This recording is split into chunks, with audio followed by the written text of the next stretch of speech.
ఒక భార్య. ఏం పేరు? మానవ యొక్క భార్య కనిపిస్తాడు దేవుడు.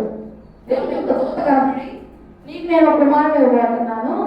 ఆ కుమారుడు పుట్టిన తర్వాత ఆయనకి ద్రాక్షరసం అనేది తాగకూడదు, క్షవరం అనేది చేపకూడదు. క్షవరం అంటే జుట్టు కట్ చేయడం, చేపకూడదు. పెళ్ళి అనేది ఆయన చేయకూడదు అని చెప్పి 3 మాటలు చెప్తారు.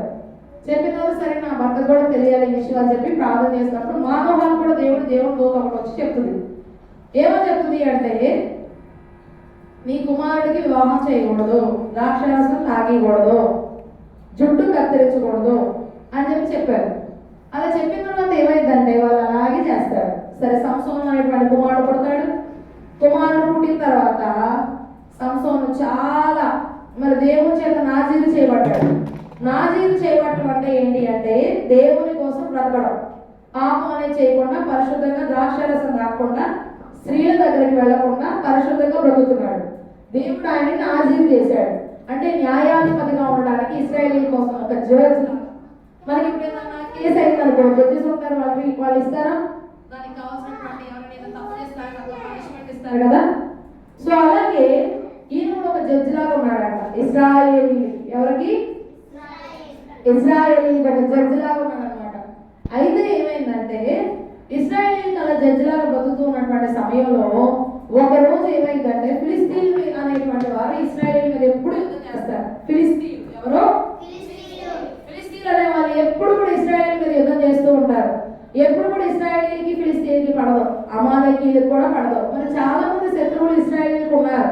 సో వాళ్ళందరి నుండి కూడా జయం ఇవ్వడం కోసం దేవుడు సంసోను నిలబెట్టాడు.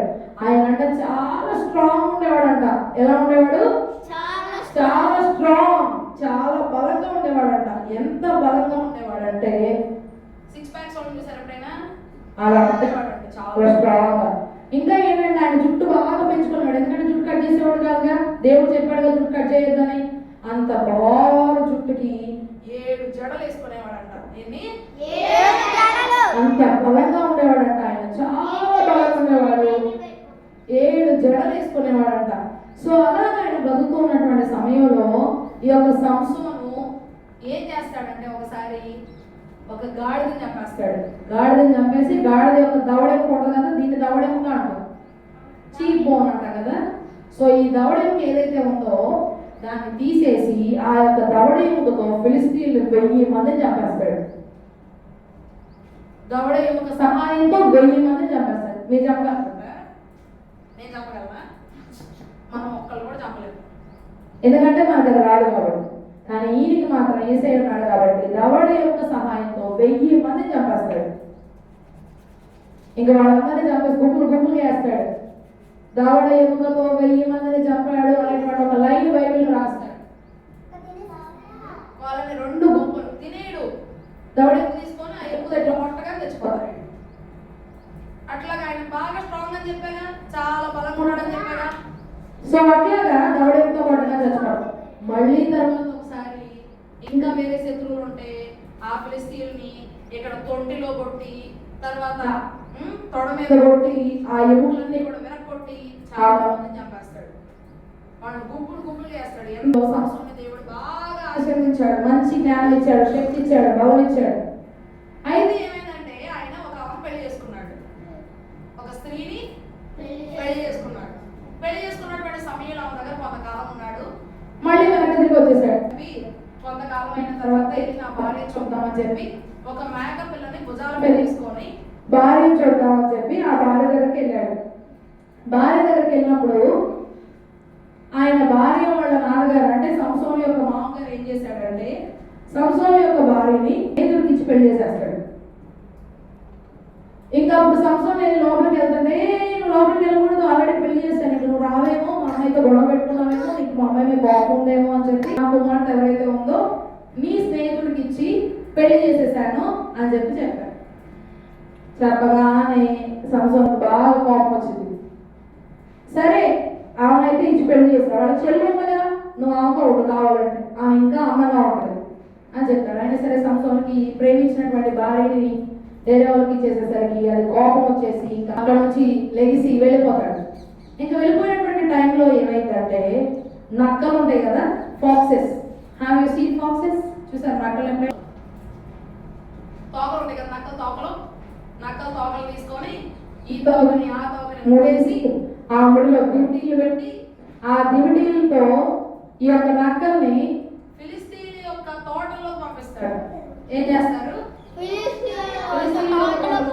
నక్కల్ని చక్కగా జత చేసి, అంటే 150 అవుతాయి, 2 కలిపితే 150 జతలు అవుతాయి.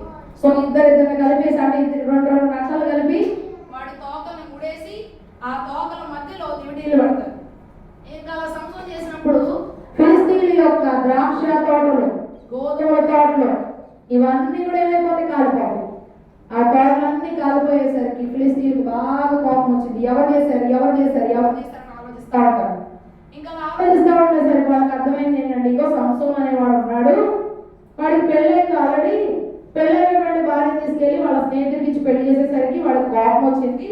అందుకే వాడు ఇలా చేసినాడు, మన యొక్క ఇవన్నీ కూడా మనకు టైం వచ్చినప్పుడు వాడిని మనం చంపేయాలి అని వాళ్ళు మాట్లాడుకుంటారు. అదవుతుందా? ఇంకా అలా మాట్లాడుకునేసరికి సంసోను అయినా సరే ఆయన చాలా స్ట్రాంగ్, భయం లేదు ఆయనకి. ఎంతమంది వచ్చినా అందరినీ చంపేయగలరు, అంత బలంగా ఉంటాడు ఆయన. దాక్కోడు, పడసందులో ఉంటాడు. ఇంకా పడసందులో ఉండి జీవిస్తూ ఉన్నటువంటి సమయంలో ఎలాగోలా వచ్చి సంసోన్ని చంపేయాలని చూస్తారు. ఎంతమంది ప్రయత్నం చేసినా సరే సంసోన్ని ఎవ్వరూ చంపలేదు. సంసోన్ చాలా స్ట్రాంగ్. అలాగే అతని యొక్క జీవితం అనేటువంటిది కొనసాగుతూ ఉందన్నమాట. అన్ని చోట్ల కూడా జయమే.